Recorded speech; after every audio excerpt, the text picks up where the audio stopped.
तुम्हाला या प्रकरणाचा सुगावा कसा लागला किंवा तुम्हाला हे प्रकरण कसं कळालं? तुम्ही हे माध्यमांमध्ये अचानकपणे का मांडलं?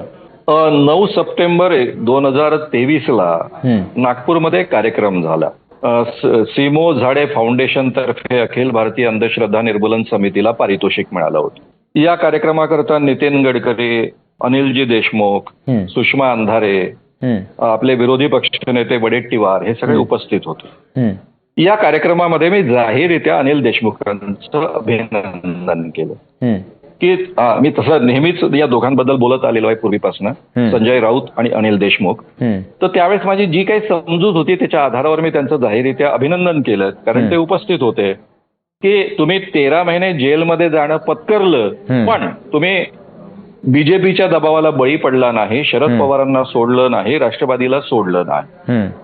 त्यावेळेस मला हे प्रकरण किती गंभीर आहे याची कल्पना नव्हती.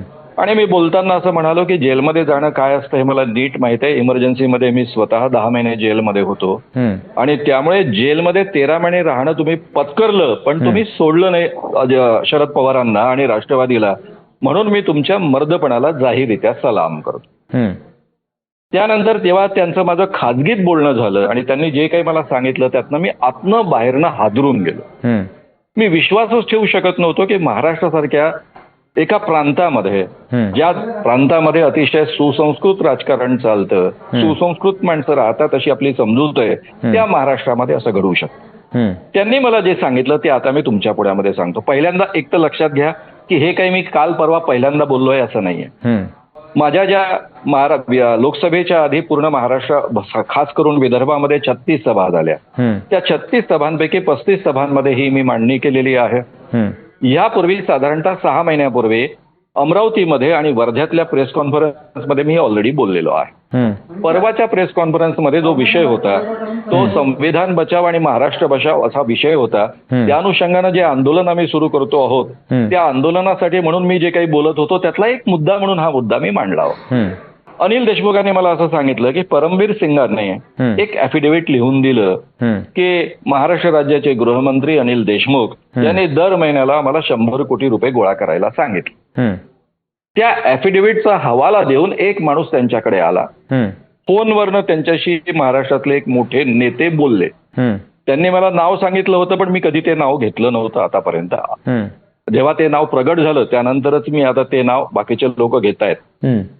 प्रत्यक्षामध्ये त्या नेत्याने असं सांगितलं की तुमच्याकडे मी 4 ड्राफ्ट पाठवतो आहे, या 4 ड्राफ्टवर तुम्ही ॲफिडेव्हिट करून द्या, तर तुम्हाला ईडीच्या कारवाईला सामोरं जावं लागणार नाही, जेलमध्ये जावं लागणार नाही. अन्यथा हे जे मुंबई पोलीस कमिशनरनी ॲफिडेव्हिट दिलेलं आहे त्याच्या आधारावर तुमच्यावर ईडीची कारवाई होईल, तुम्हाला जेलमध्ये जावं लागेल.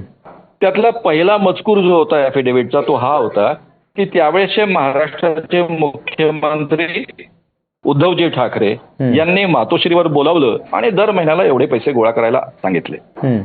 दुसरं ॲफिडेव्हिट होतं की उद्धव ठाकरेंचे चिरंजीव जे कॅबिनेट मंत्री त्यावेळेस होते आदित्यजी ठाकरे यांनी दिशा स्टॅलियन या मुलीवर बलात्कार करण्याचा प्रयत्न केला आणि त्यानंतर तिला ढकलून देऊन तिचा मर्डर केला.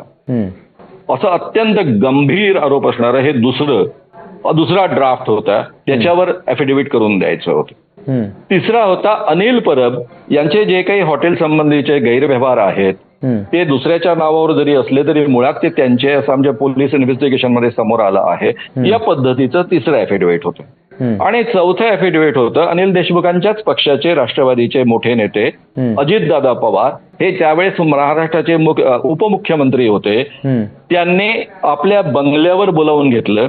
पार्थ त्यांचे चिरंजीव त्यावेळेस हजर होते आणि या दोघांनीही असं सांगितलं की तुम्ही गुटखेवाल्यांकडनं दर महिन्याला एवढे पैसे गोळा करा आणि आमच्यापर्यंत ते पोचते करा. अशा 4 प्रकारच्या ॲफिडेव्हिट तुम्ही करून द्या. ड्राफ्ट ऑलरेडी पाठवलेला आहे आणि हे जर तुम्ही केलं तर तुमच्यावर ईडीची कारवाई होणार नाही. अनिल देशमुखांनी खूप विचार केला आणि त्यांना हे शक्य नाही असं त्यांनी कळवलं. असं कळवल्यानंतर पुन्हा माणूस आला आणि त्या माणसाने सांगितलं की ठीक आहे, अजितदादांच्या बद्दल तुम्हाला शक्य नसेल कारण तुमच्या पक्षाचे ते आहेत, पण बाकी 3 ॲफिडेव्हिटवर तुम्ही सही करून द्या, नाहीतर तुम्हाला ईडीच्या कारवाईला सामोरं जावं लागेल. अनिल देशमुख त्यानंतर खूप विचार करायला लागले. कारण साधी गोष्ट होती की महाराष्ट्र राज्याच्या गृहमंत्र्यांनी जर या पद्धतीचं ॲफिडेव्हिट करून दिलं असतं तर याचा अर्थ सरळ सरळ हा झाला असता की पोलीस इन्व्हेस्टिगेशन मधनं ह्या गोष्टी बाहेर आलेल्या आहेत आणि प्रत्यक्ष त्यांच्याशी संबंधित पण त्या आहेत. आणि म्हणून उद्धव ठाकरे महाराष्ट्राचे मुख्यमंत्री यांना जेलमध्ये जावं लागलं असतं. आदित्य ठाकरे यांना अत्यंत घाणेरड्या आरोपाखाली जेलमध्ये जावं लागलं असतं. अनिल परब यांना जेलमध्ये जावं लागलं असतं. आणि या तिन्ही निरपराध लोकांना केवळ मला स्वतःला वाचवण्याकरता जेलमध्ये पाठवायचं की काय या पद्धतीचं द्वंद्व त्यांच्या मनात सुरू झालं. त्यांच्या सांगण्यानुसार अशी परिस्थिती निर्माण झाली की त्यांना वाटायला लागलं की या सगळ्यातनं बाहेर पडण्याचा एकच मार्ग आहे, आत्महत्या करून मोकळं व्हावं, म्हणजे पुढे काहीच होणार नाही. म्हणजे यांनाही जेलमध्ये जावं लागणार नाही आणि त्यांनाही जेलमध्ये जावं लागणार नाही.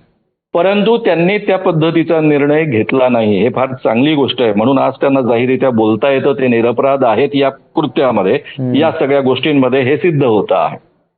बेसिकली त्यांनी मग आत्महत्या न करण्याचा निर्णय, एक क्षण तो होता, त्यातनं ते वाचले घरात, त्याच वेळेस दार वगैरे वाजवलं म्हणून वगैरे, आणि मग त्याने निरोप दिला की नाही, मला हे शक्य नाही. जसं यांनी सांगितलं शक्य नाही, त्यानंतर धडाधड ईडीच्या कारवाया दुसऱ्या दिवसापासून सुरू झाल्या. अटक झाली. 13 महिने त्यांनी जेलमध्ये काढले. ज्यावेळेस त्यांची सुटका झाली, 100 कोटीच्या आरोपावरनं चार्जशीट दाखल करत असताना ईडीने ते 1.25 कोटी वगैरे 1 कोटी समथिंग लाखवर आणलं आणि त्याचेही पुरावे नाहीत असं कोर्टाने म्हणून त्यांना जमानत दिली. यातली सगळ्यात मोठी आश्चर्याची गोष्ट अशी आहे की ज्या पोलीस कमिशनरने ॲफिडेव्हिट दिलं होतं त्यांनी कोर्टापुढे प्रतिज्ञापत्र सादर करून सांगितलं की मला अनिल देशमुखांनी असं कधीच सांगितलं नाही.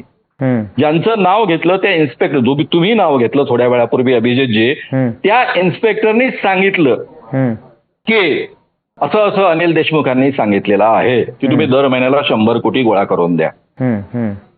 त्या इन्स्पेक्टरने स्वतः प्रतिज्ञापत्र दिलेलं आहे कोर्टापुढे की आम्हाला अनिल देशमुखांनी असं कधीच सांगितलेलं नाही. म्हणजे मुळातच पहिलं प्रतिज्ञापत्र धादांत खोटं, त्याच्या आधारावर ही धमकी, आणि धमकीच्या माध्यमातून 3 लोकांना महाराष्ट्राचे मुख्यमंत्री उद्धवजी ठाकरे, त्यांचे चिरंजीव आदित्यजी ठाकरे आणि अनिल परब आणि महाराष्ट्राचे उपमुख्यमंत्री अजित पवार यांना जेलमध्ये पाठवण्याचं षडयंत्र, हे जेव्हा मी ऐकलं तेव्हा मी आतून बाहेरून हादरून गेलो. शाम मानव चैनल को आपका समर्थन देने के लिए चैनल को जरूर सब्सक्राइब करें। चैनल के नोटिफिकेशन पाने के लिए बेल आइकन भी दबाएं।